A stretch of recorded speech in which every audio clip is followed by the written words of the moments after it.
और चलिए खबरों की शुरुआत बड़ी खबर से कर लेते हैं और ये बड़ी खबर सामने आ रही है गाजीपुर को लेकर। ये बड़ी खबर है, कल सुबह नमाज के बाद सुपुर्द खाक किया जाएगा। गाजीपुर में हालात फिलहाल सामान्य हैं। एसपी का स्टेटमेंट भी ये सामने आया है, सुरक्षा चौकस कर दी गई है और कल ये सुपुर्द खाक होगा।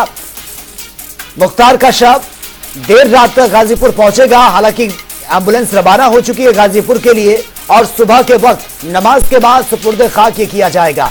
एसपी की तरफ से स्टेटमेंट भी सामने आया। उन्होंने कहा कि गाजीपुर में हालात सामान्य हैं। तो आपको बता दें कि माफिया मुख्तार अंसारी का दी एंड हो चुका है। जेल में ही उनको हार्ट अटैक आया था और उसके बाद तुरंत मेडिकल कॉलेज में उनको भर्ती किया गया था। डॉक्टरों की टीम उनका इलाज कर रही थी, लेकिन उनकी मौत हो गई और अब उनके शव को गाजीपुर लाया जा रहा है और देर रात तक गाजीपुर पहुंचेगा और सुबह के वक्त नमाज के बाद सुपुर्द खाक शव को किया जाएगा। फिलहाल हालात वहां पर सामान्य हैं।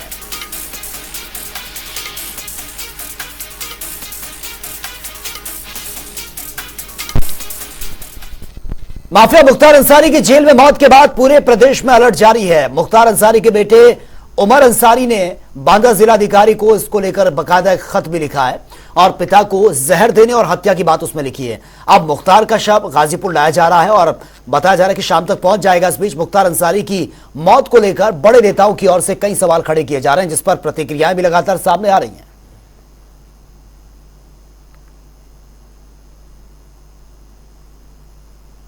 विषय तो है, जांच होनी भी चाहिए।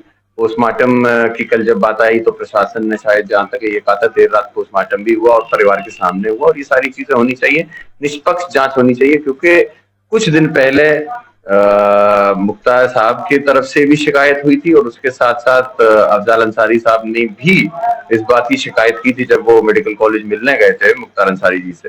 उन्होंने कहा था कि कई सारी ऐसी बातें आ रही हैं कि स्लो पॉइजन देने जैसी बातें या प्रशासन द्वारा कुछ ऐसी चीजें हैं जिनको मुझे लगता है जांच होनी चाहिए और उसके जांच होगी तो सारी बातें सामने जरूर आएंगी। देखिए, अभिरक्षा में, न्यायिक अभिरक्षा में किसी की भी मृत्यु अगर होती है तो ये एक गंभीर विषय है और उसके बारे में एक प्रक्रिया बनी हुई है। प्रक्रिया यह है कि उसके बारे में मैजिस्ट्रियल जांच होगी, विधिवत इंक्वायरी होगी और उसके बारे में आख्यान न्यायालय को भी प्रस्तुत की जाएगी।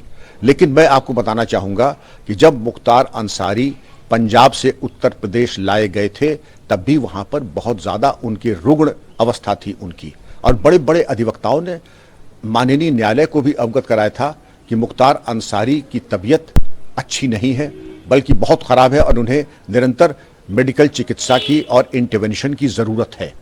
उत्तर प्रदेश लाए गए, अच्छे से अच्छी चिकित्सा दी गई और यहाँ जो चिकित्सा टीम थी, बताए जाते हैं उसमें 9 डॉक्टर्स थे, निरंतर उनका मेडिकल ऑब्जर्वेशन में रहते थे, अच्छी से अच्छी चिकित्सा व्यवस्था दी गई। ये अब दुर्भाग्यपूर्ण है कि बावजूद सर्वोच्च और सर्वश्रेष्ठ चिकित्सा के मुख्तार अंसारी को दिल का दौरा पड़ा, जैसा कि बताया जाता है, और उससे उनकी मृत्यु हो गई। हमको तो भगवान बाबा विश्वनाथ पर पूरा भरोसा था। आज बाबा की विश्वनाथ की आशीर्वाद से, कृपा से मुझे न्याय मिला है, क्योंकि सीबीआई कोर्ट से भी हम लोग हार गए थे। आज योगी और मोदी जी का देन है जो कि आज हमको न्याय मिला है। का सियासी सफर 1996 पहली बार बसपा के टिकट पर वो विधायक बना और उसके बाद साल 2002 की अगर बात की जाए तो निर्दलीय इलेक्शन में खड़ा उठा, निर्दलीय विधायक बने और इससे आगे की अगर सफर की बात करें यानी कि साल 2007 मुख्तार अंसारी एक बार फिर से विधायक बना साल 2007 में और इससे आगे यानी कि साल 2012 कौमी एकता दल के टिकट पर चुनाव लड़ा और फिर से विधायक भी बना और साल 2017 बीएसपी के टिकट पर 5वीं बार विधायक बना था मुख्तार अंसारी। ये सियासी सफर है, 5वीं बार विधायक बना बीएसपी के टिकट पर साल 2017 में और 1988 ठेकेदारों को लेकर सच्चिदानंद की हत्या का आरोप, यह मुख्तार पर जो आरोप लगे, ठेकेदारी को लेकर सच्चिदानंद की हत्या की गई थी और 1988 में वाराणसी में कांस्टेबल राजेंद्र सिंह की भी हत्या का भी आरोप है। देखिए दागदार भी रहा है मुख्तार अंसारी का जो इतिहास, और चंदौली में गिरफ्तारी हुई, 2 पुलिस वालों को गोली मारकर फरार हो गया था 1991 में। एक क्रिमिनल रिकॉर्ड जो रहा है वो भी हम आपको बता रहे हैं। और 1996 एएसपी उदय शंकर पर जानलेवा हमला, ये भी आरोप लगे हैं मुख्तार अंसारी पर। और इसी के साथ साल 2005 बीजेपी विधायक कृष्णानंद राय की हत्या का आरोप। बीजेपी विधायक कृष्णानंद की हत्या करवा दी गई थी 2005 में। मऊ में भीषण दंगों का भी आरोप है। मऊ में जो 2005 में भीषण दंगे हुए उसमें मुख्तार अंसारी का हाथ था, यह भी उन पर आरोप थे। और कुल 65 केस थे। आप अंदाजा लगा सकते हैं मुख्तार पर जो टोटल केस की संख्या थी वो 65 थी। और 18 हत्या के मामले इसमें दर्ज हैं। आप अंदाजा लगा सकते हैं कि कितना बड़ा यह रिकॉर्ड है अपने आप में। 18 हत्या के मामले दर्ज थे। और यूपी से पंजाब में भी ये मुकदमे दर्ज किए गए थे। देखिए, उत्तर प्रदेश से लेकर पंजाब तक ये केस दर्ज हुए हैं। और क्राइम कुंडली की अगर बात करें तो 1988 में अपराध की दुनिया में पहला कदम रखा। और उसके बाद संजय प्रकाश की हत्या की कोशिश ये की गई थी मुख्तार अंसारी की तरफ से। और खनन और रेलवे के काम से 100 करोड़ का यह कारोबार भी था। हालांकि मुख्तार अंसारी का जो बैकग्राउंड वो पॉलिटिकल और ऑफिसर रैंक के भी उनके घर से रहे हैं, लेकिन मुख्तार अंसारी का जो एक अलग तरीके की छवि थी, 1990 के दशक में उन्होंने अपना गिरोह खड़ा किया, अपना गिरोह बनाया और गुंडा टैक्स, जबरन वसूली और किडनैपिंग में यह एंट्री हुई। जिसके बाद से ये क्राइम का जो सफर था मुख्तार अंसारी का वो शुरू हुआ। पूर्वांचल की जुर्म की दुनिया का बेताज बादशाह कहा जाता था मुख्तार अंसारी को। और 1990 में ब्रजेश सिंह गैंग से दुश्मनी ये हो गई थी मुख्तार अंसारी की। एक दूसरा जो गैंग था ब्रजेश सिंह गैंग, उससे दुश्मनी हो गई थी। और 1990 में ब्रजेश सिंह गैंग से ये दुश्मनी 1990 में हुई थी। देखिए, 2 गैंग थे, एक ब्रजेश सिंह का अलग गैंग था और मुख्तार अंसारी का अलग था। और हत्या, लूटपाट सहित कई धाराओं में 65 केस, ये सिर्फ 65 केस जो हैं मुख्तार अंसारी के लगे हुए थे। और 18 हत्या के मामले इसमें दर्ज थे। साल 2005 में मऊ में हिंसा भड़काने का भी आरोप।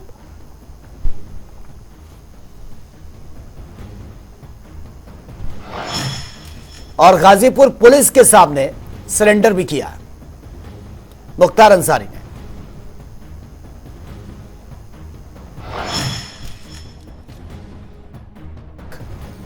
हवालात की हवा बुखा रहा था, जेल में बंद था। और इसी से जुड़ी एक और ये बड़ी खबर सामने आ रही है। जनता टीवी पर एक्सक्लूसिव कॉल रिकॉर्डिंग सामने आई है। मुख्तार की आखिरी बातचीत इसमें कैद हुई है। कॉल रिकॉर्डिंग जो सामने आई बच्चों के साथ, मुख्तार अंसारी इस रिकॉर्डिंग में बातचीत करते हुए नजर आ रहे हैं। उनका बेटा और घर के जो लोग हैं वो उनकी स्वास्थ्य के बारे में पूछ रहे हैं। तो जनता टीवी पर एक्सक्लूसिव जो कॉल रिकॉर्डिंग है वो हम आपको सुनवाने की आगे कोशिश करेंगे, वो आप सुनिए। हेलो, अस्सलाम वालेकुम पापा, कैसे हैं आप? हम ठीक है मेरी जान। अल्लाह का शुक्र है पापा, आपकी आवाज सुनने नसीब हो रही है हम लोग को। आप ठीक है ना? आपकी आवाज बहुत डर आ रही है। रुकिए, उमर लाइन पे है आपके लिए। हेलो, जी पापा, अस्सलाम वालेकुम। आप ठीक हैं? हाँ बाबू, ठीक है।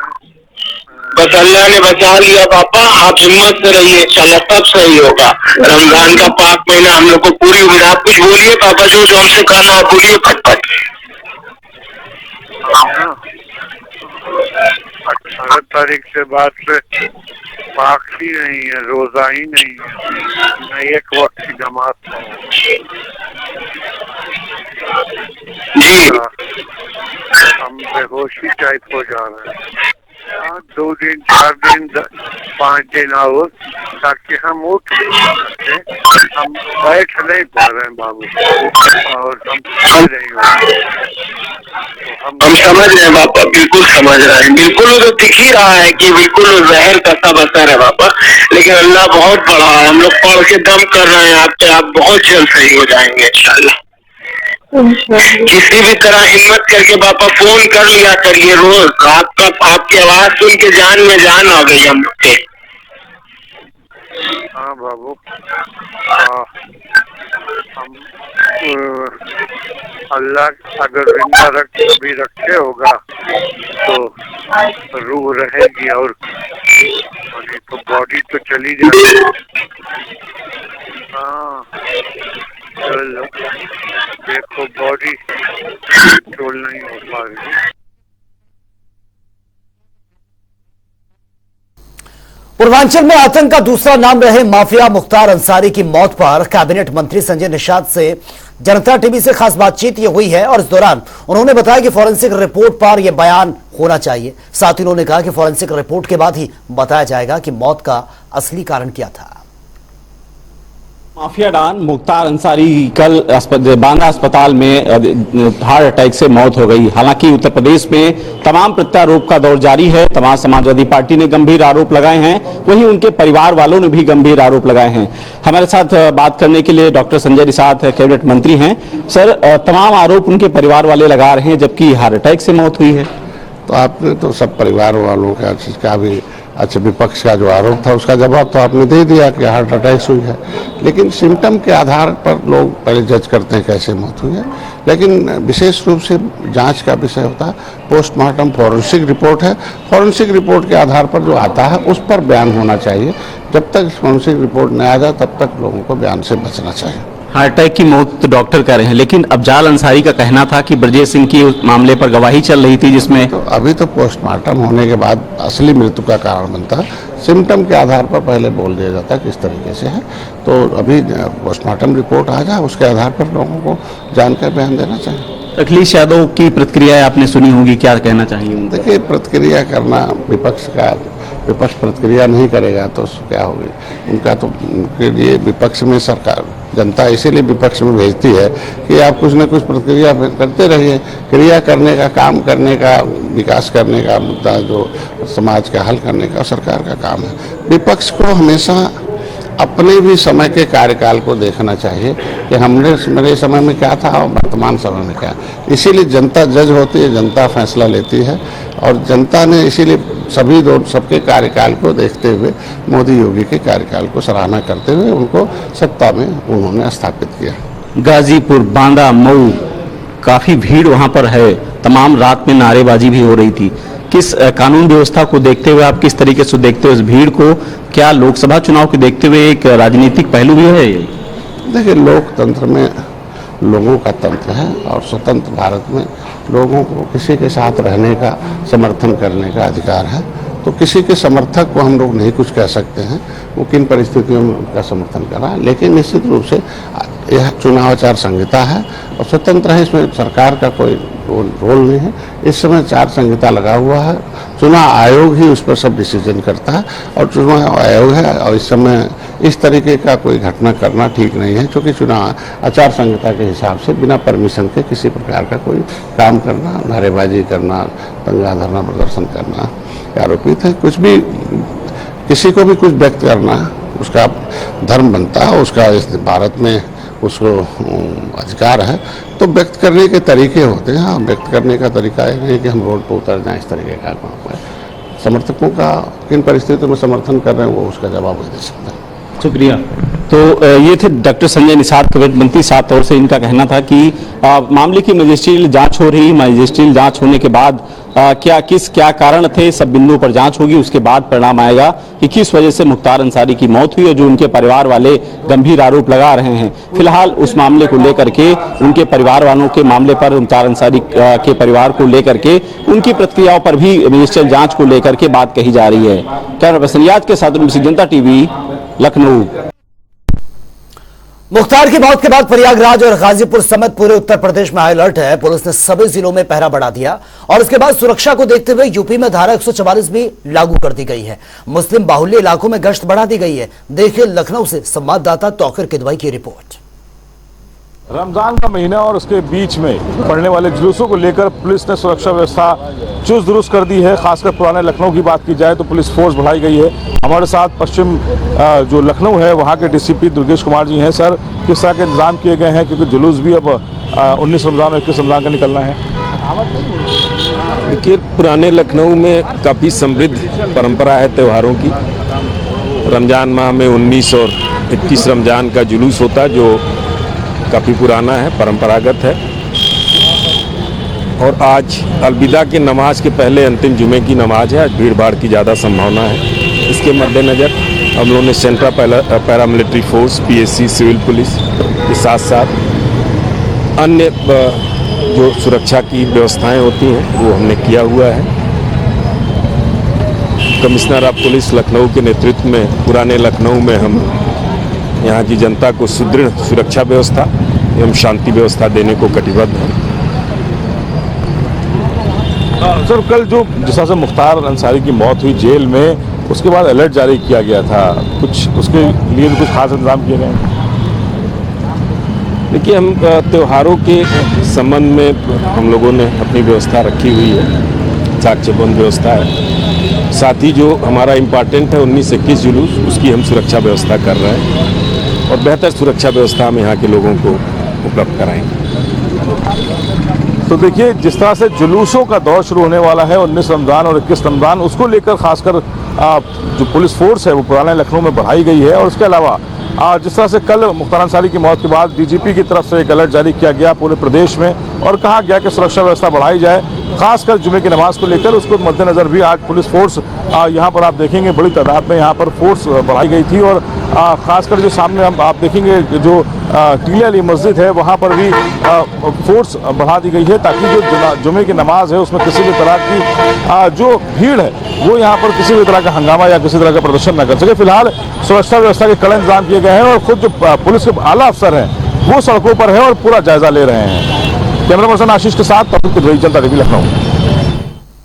और आगे बढ़ेंगे बड़ी खबर के साथ। ये बड़ी खबर लखनऊ से सामने आ रही है। कल 3 जिलों के प्रवास पर रहेंगे सीएम योगी और कई प्रबुद्ध सम्मेलनों को भी वो शिरकत करेंगे। इससे पहले तैयारियां जोरों शोरों से चल रही थी। तमाम अधिकारी मौके पर पहुंचकर जायजा ले रहे थे, लेकिन कल ये कार्यक्रम होना है। कई प्रबुद्ध सम्मेलनों को शिरकत भी करेंगे।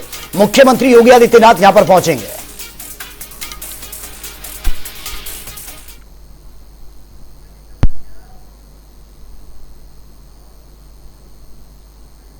और आगे बढ़ेंगे इस वक्त एक और बड़ी खबर के साथ। और ये बड़ी खबर सामने आ रही है, ये बड़ी खबर आप तक पहुंचा रहे हैं। आपको बता दें कि वाराणसी में बीजेपी बूथ अध्यक्षों का अभिनंदन ये हुआ है। फूल उन पर बरसाए गए हैं। तस्वीरें आपके सामने, प्रदेश महामंत्री ने ये फूल बरसाए हैं। पिंडरा के बूथ अध्यक्षों पर यह पुष्प वर्षा की गई है। ये तस्वीरें आप देख सकते हैं। वाराणसी में बीजेपी बूथ अध्यक्षों का यह अभिनंदन, प्रदेश महामंत्री ने ये फूल बरसाए हैं।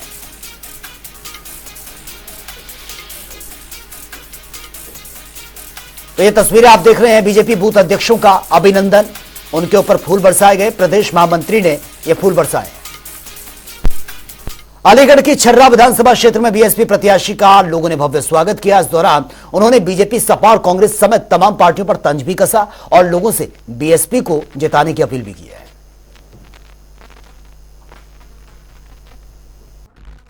लेकिन दूसरी पार्टियों का वोट बीएसपी के प्रत्याशियों को ट्रांसफर नहीं हो पाता है।